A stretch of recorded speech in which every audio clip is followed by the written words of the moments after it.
Someone pulls into a parking lot. Old car. Faded paint. One dent near the rear bumper. A stranger nearby doesn't say a word. Doesn't need to. In less than 3 seconds, a verdict is delivered. Not about the car, about the person inside it. No conversation, no evidence, no context. Just metal, wheels, and a judgment that feels completely justified. Here's the part nobody tells you. That same stranger would fail to recognize a billionaire who drives a 2009 Corolla. They'd assume a drug dealer behind the wheel of a Porsche is a hedge fund manager. And they'd treat a brilliant surgeon with suspicion because her car has 200,000 miles on it. We built a system for reading people. It doesn't work. And we use it every single day. To understand why, you have to understand what a car actually is. On paper, it moves you from one place to another. But that's never been its only job. From the moment automobiles entered everyday life, they carried something invisible. Status. They became a broadcast, a signal sent to every stranger watching, and people learned almost immediately how to read it. Social psychologists call this signaling theory. It's the science of how living creatures communicate value without using words. Birds use feathers, peacocks use tails, humans use parking lots. The car became one of the loudest signals in modern social life for a specific reason. It cannot be hidden. You can conceal your bank balance. You can hide your salary. You cannot hide what you drive to work every morning in front of 100 strangers.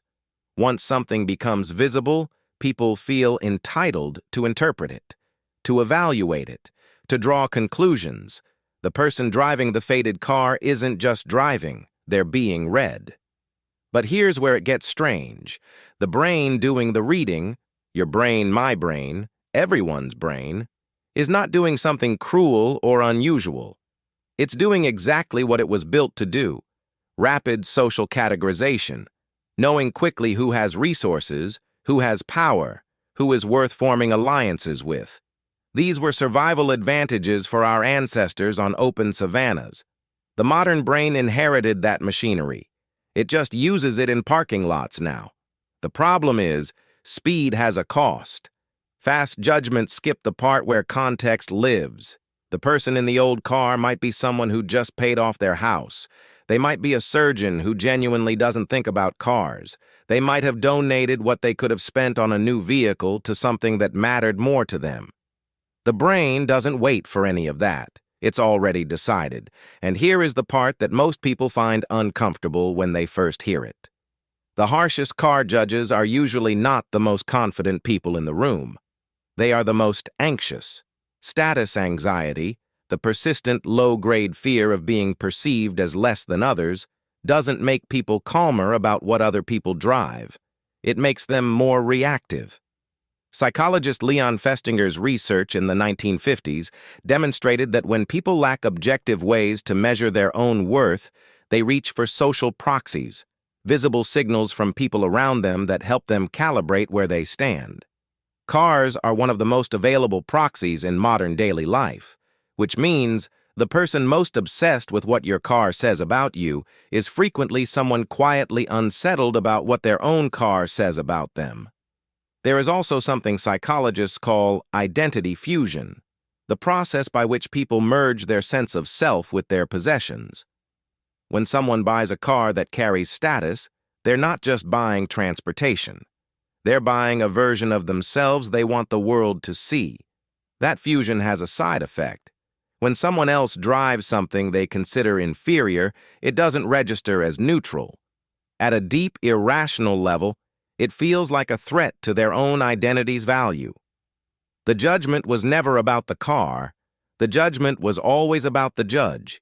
Here is what a car can actually tell you about someone. It can tell you about their circumstances, what they were able to afford, what they chose to prioritize, what signals they either could or could not send. That's it. What it cannot tell you, what it was never designed to tell you, is anything about their character, their integrity, their intelligence, how they treat people who have nothing to offer them. Those things are invisible from 50 feet away. The car is not. So we use the car as a substitute for character assessment. And that substitution has real costs in how people are treated at job interviews, at dealerships, in interactions where status signals quietly shape behavior in ways the people involved never consciously notice. The next time that 3-second verdict begins, and it will begin because it happens automatically, the more honest question is not what the car says about the driver. It